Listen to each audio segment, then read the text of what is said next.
Hey guys, there has been so much going on lately and will be in the near future. I don't even know where to start, so I'll just start. One, this. A lamp. I have a number of new lamps. I'll talk more about where they came from and what else came with them later. But for right now, let's use it to illuminate what is right down below. And that would be a couple boxes. Ignore the stuff around it. The heating guys are coming tomorrow to finally finish the new ductwork. They had to postpone, well, a couple. That'll also be a separate video. Suffice it to say, they are not done yet, but tomorrow they should be finishing. But a lot of stuff had to be moved into this room, like all the stuff out of our pantry, so that they could work on it. So, what do we have here? Well, first off, we're going to talk a little bit again about the cathode beamer. You may recall that one of the panel lights was missing the plastic cover. Well, I have several to choose from now, and I have a bunch more stashed away elsewhere. Now, what came with it, most of them were clear. I think there was one white and one red. I figured, hey, why don't I take some liberties and do a bunch of different colors? So I do have an amber one here, orange, kind of a nice color. See if it fits. And what is in this box is also very much related to the cathode beamer. You may recall I am missing some of the accessories. Well, I was sent an article that contained a review by a reporter done way back in the day, and he mentioned the brand names of those accessories, which were not made, oh thanks Juppie, you're good to help, which were not made by Raytronics or Midwest Equipment Corporation. They just bought some off-the-shelf stuff made by other companies to include with the device. Now, as a number of you mentioned, yes, one of them is a vibrator. And because of that article, I knew it was Wahl branded. And I found some better photos that showed me exactly what it looked like. There's a ton of WAHL Wahl vibrators. They might even still be in business. There's a whole bunch of them for sale on eBay. But with the photos I got, I knew exactly what type sold with it originally. It took me a while to find one in black that had all the accessories, or at least the main one I need. And that, as some of you pointed out, it looked kind of odd. It was a little hard to tell from the photos exactly what it was. But the accessory that it came with the Raytronic beamer was this, which is a black plastic disc. Now the later units of it, the ones sold by Raytronics, just came with this, and you plugged it into the wall, and it was just a separate thing on its own. And yeah, you put this on low, and you put this against the neck of the CRT, and it would just vibrate it. And it was used to repair an open filament. The idea being, if you shake it, the two loose ends of the filament might come together, and you would apply voltage and current at the same time, and hope they would touch and weld back together. And then you do the same thing yourself with a light bulb. If you haven't already discovered that, light bulb burned out, an incandescent bulb, keep the power applied to it, and tap it, shake it. The broken ends may touch together, and it may start working again. Probably not for very long, but that's the idea. Now, I just opened this. The seller didn't say if it worked or not, so let's find out. Yes, it does. I guess I have it turned on. I guess there is no, it's just on or off, I think. Yeah. Wow. I don't know that I'd want to put that on the neck of a CRT. Holy cow. That will vibrate the heck out of something. I'm looking for something I can put against it. It's a little paint bottle. Yeah. That will definitely vibrate the neck of a CRT, dude. I'm not too carefully going to shatter it, I would think. Why did I get it? I'll just more mainly for the humor aspect, and so I can put this with the device and say, hey, it's all there now. Now the other device I'm using, I don't recall the brand name off the top of my head, but it is a high frequency, high voltage handheld device, somewhat similar size to this. It also plugged in the wall on its own, and it's used to test fluorescent light bulbs, sort of like a mini Tesla coil. That's going to be a little bit harder to find. I couldn't find any for sale right now, but they do exist. They do show up occasionally. But yeah, it sure looks like the 50s to me. Let's see what were you supposed to do with that disc? I guess that was the body massage attachment.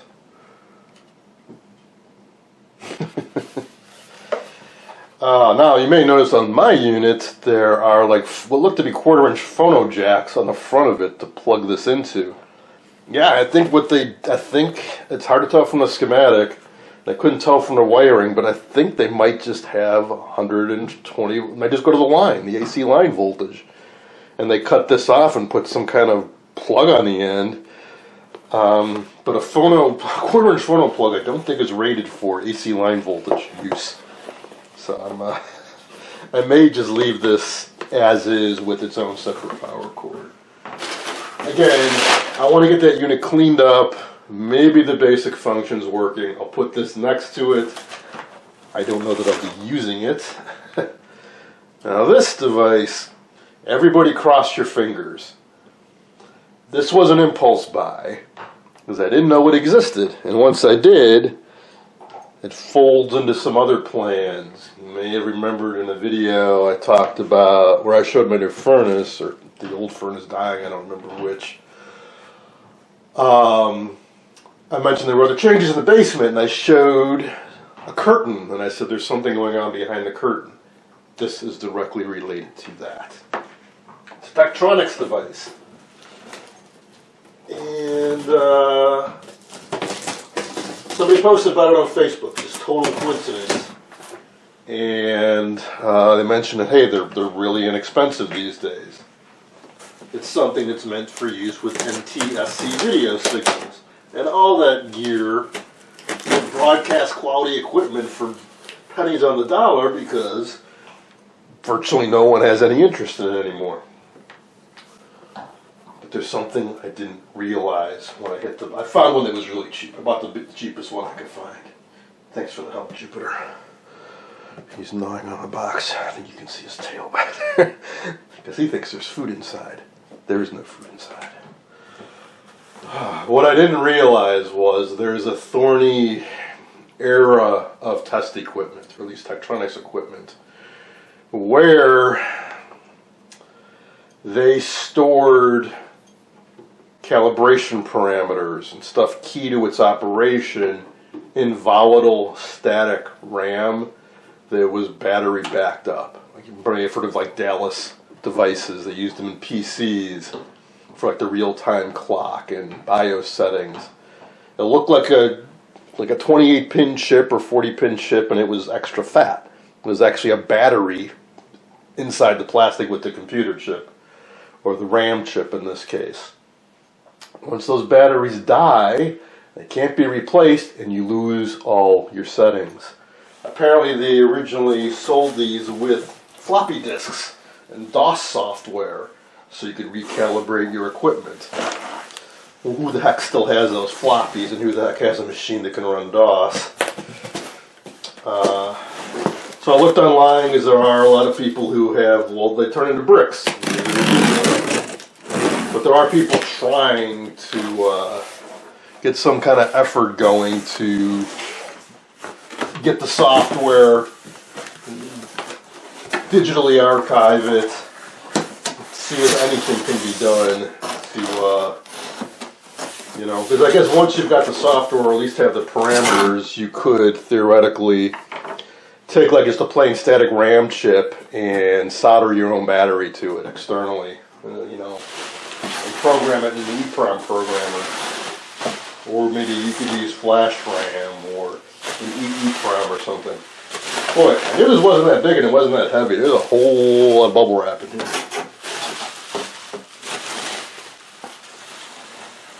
Now, a lot of these are sold bare bones with no cover on them. There's also a rack mount version. Now, that's related to something else, but whether or not this works, if I still want to try getting one that works, I may want to get the rack mount version. Alright, so what the heck is it? Kind of looks like a scope.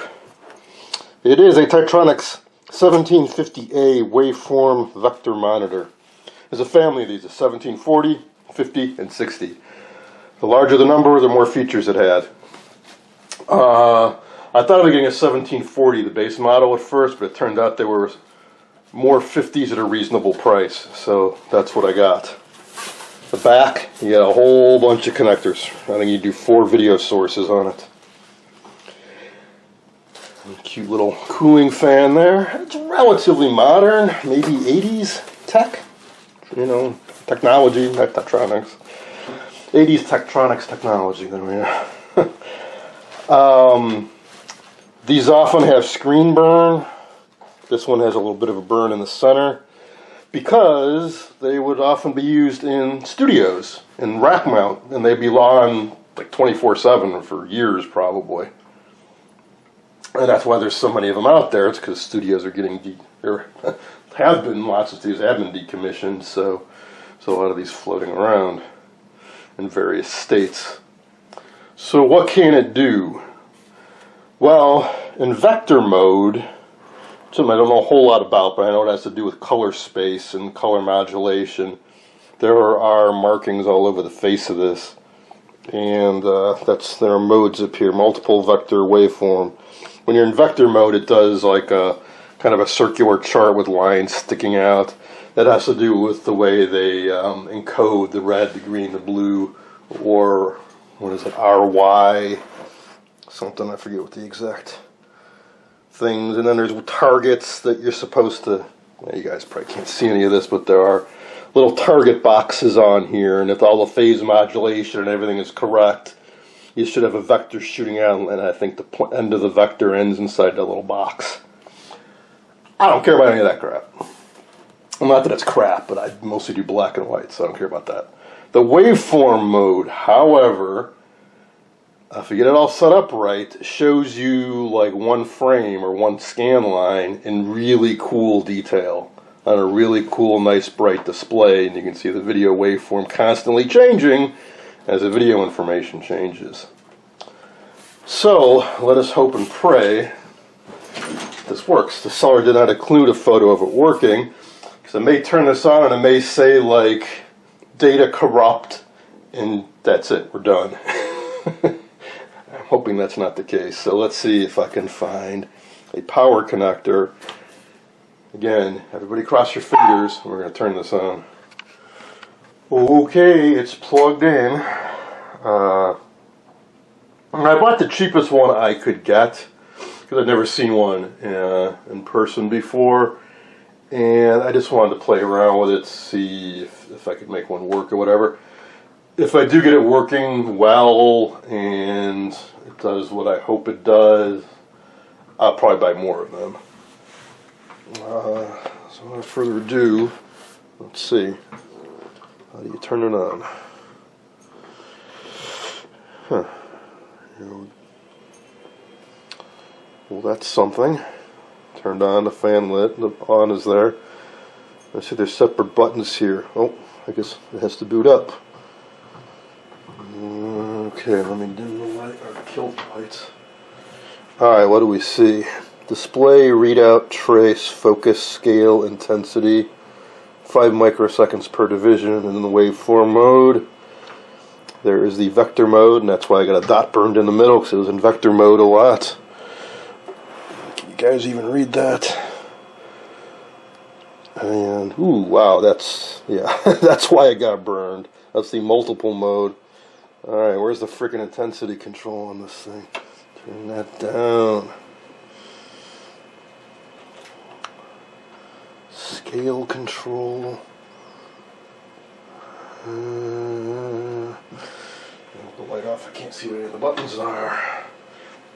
If there's a focus on this, it's not doing anything much. Oh yeah, okay, no, there's horrible focus. Wow, how does that control even? It's a strange control. Kind of goes from horrible and then snaps into really sharp and then gets horrible again. Well, I mean, without any input applied, that's about, I think, as far as we can hope to get. So, of course, I took my test pattern generator and brought it downstairs. Let's get it out. Let's hook them up together. A little BNC action, I hope. Yes. I'm slowly figuring out how this thing works. 5 knobs down here. The vertical position, horizontal position, and there's 3 in the middle that have no labels on them. There's a menu on the far right, push buttons. If you push one of them, suddenly labels appear above those controls. So I push the CRT button, and now we have a focus control, intensity, and scale. Doesn't seem to do anything in this mode. So this is a video signal we're looking at. One line, and this is one field. I'm not sure what. I guess that's an entire scan from top to bottom. But I'd be using line mode all the time. So different test patterns. If we do the staircase, yes, that's what I wanted to see. That's a staircase test pattern.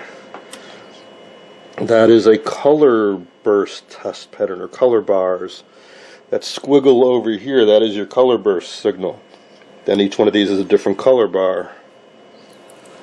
I was hoping you could see the actual little up and downs. And it doesn't focus as well as I would think it would, or should. But this thing is a little tired. It's got that burn in the middle. There is a magnify button. Yes. Excellent. So those squiggles, that is a color bar. If we go all the way to the left, we should see that's a color burst. So what this device is in waveform mode, it's an oscilloscope. It's got all the settings hard-coded to just look at an NTSC video signal. You don't have to mess around with sync or this or that. It just does a video signal. Now this is a static video signal because it's a test pattern generator. If this was live video, this stuff would be moving all over the place. Let's get out of magnify mode. Get this back over.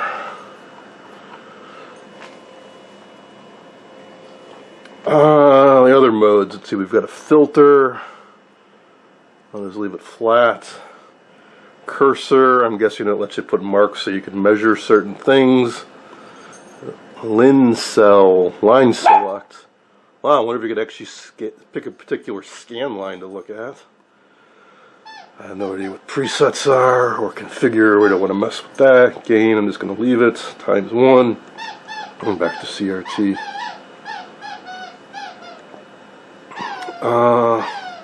So let's try the vector mode. And I don't really see anything.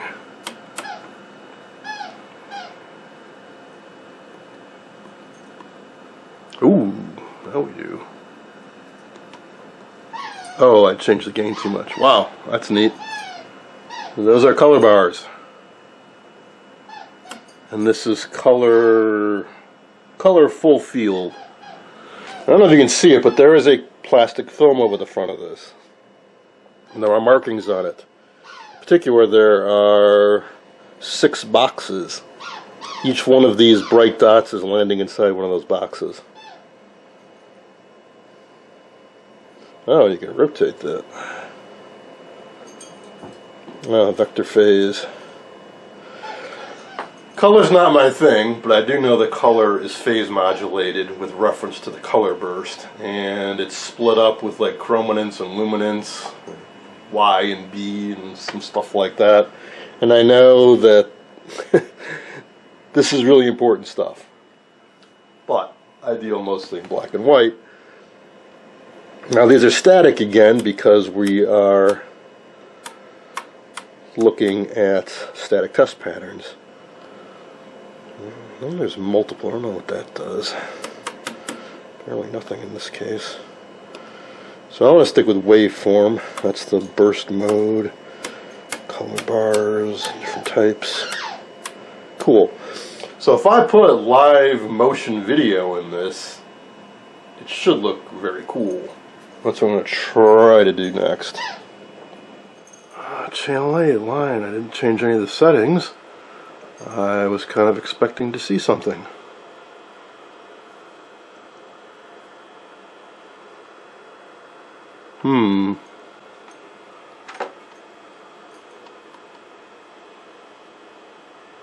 That's disappointing. Test pattern generator. I use standard video out, 1 volt peak to peak into 75 ohms. Output of this converter box composite video should be standard 1 volt peak to peak. It's just a pass-through adapter. Going to BNC. Looks all correct.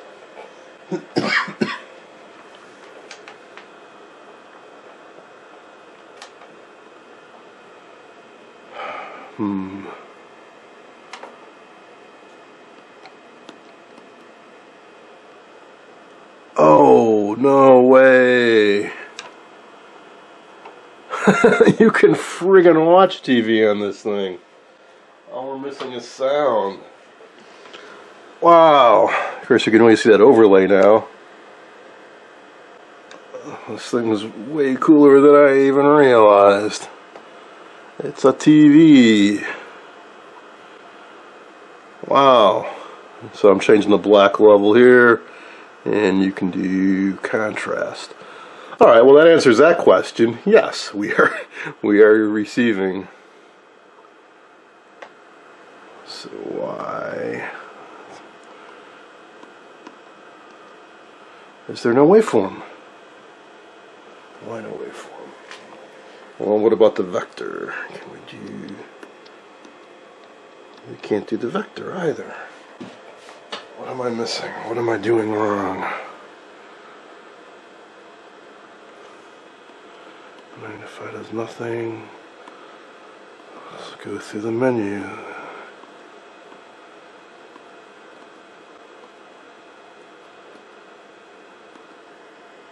Config A123 composite. I guess you can do composite or component. Everything's set to composite. That's what we're using. DC interesting. DC restore, slow or fast, coupling AC DC. Interesting options. Inputs, vector, standard, offset, calibrate, remote. Afraid to touch any of that stuff without reading the manual. So gain just times 1. I guess we could try 5.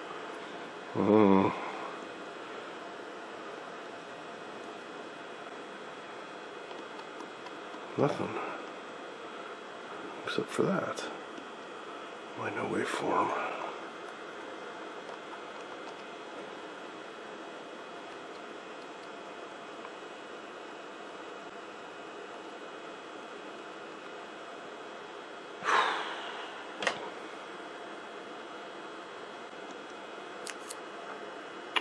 Are you kidding me?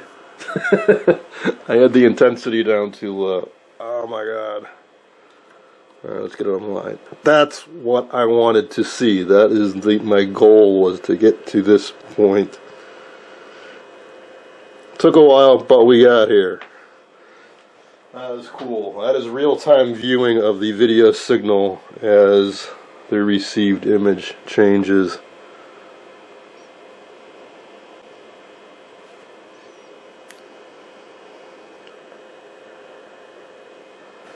That is trippy. If any of you viewers out there have experience with your device, I hope you got a good laugh at my expense, because obviously I don't know what I'm doing.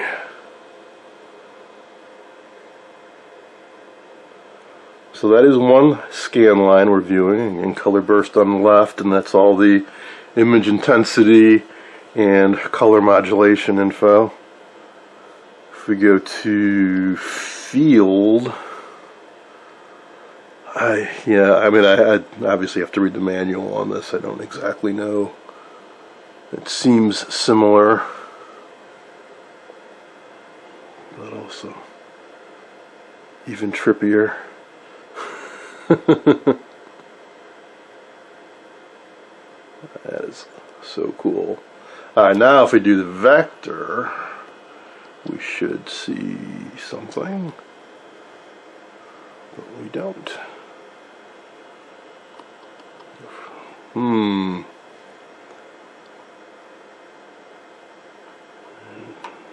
Let's get back to CRT. Maybe it's it's the freaking intensity again. Maybe scale.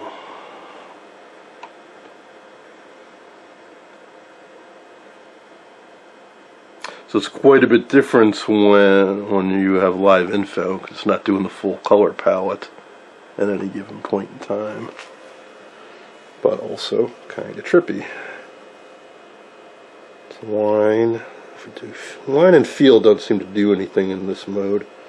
And there's also multiple mode, where you can do both at the same time, which I think is, yeah, I don't know why you'd want to see, but seeing both at the same time seems rather difficult to kind of comprehend. You can do readout intensity too, so we can make that fade out a bit.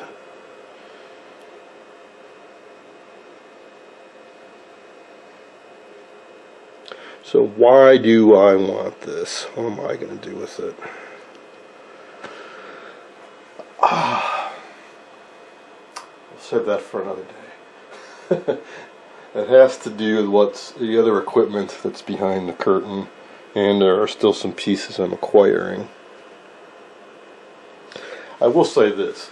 I'm often asked, how do I get a signal into my set? Hey, there's no more analog broadcast. There's nothing to watch.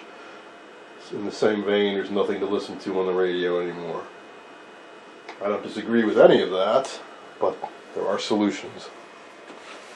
And this is one insignificant piece of that solution, but maybe the coolest piece of that solution. So if you've got, you can get these for $100 or less. And there are other models. The 760 has even more bells and whistles. The 740, I don't think you can do the multiple mode, or maybe it doesn't do the vector. It doesn't do one of these modes. Maybe it only does vector, or it only does waveform. I think it only does waveform. Now we go to eBay. There's dozens of them out there in different configurations. Some rack mounts, some like this. Often they seem to be missing the cover. As I imagine in studios, they had a stack of these in some type of enclosure. But if you want to play around with video signals, go for it. Just beware. There's a problem with not only these, but also Tektronix scopes of this era, like the 80s, maybe into the 90s. I'd have to do a little research to find out the exact scope series that have this problem. But potentially, it's why I would not invest. There's some, there are also some of these for hundreds of dollars that are from kind of more retail equipment vendors. Beware of that. Unless they're going to guarantee it, or that you can speak to them and they say, "Oh yeah, we know about that problem and we've upgraded it" or something. Don't invest a lot of money in these. At least not until there is a very known, published solution to the issue.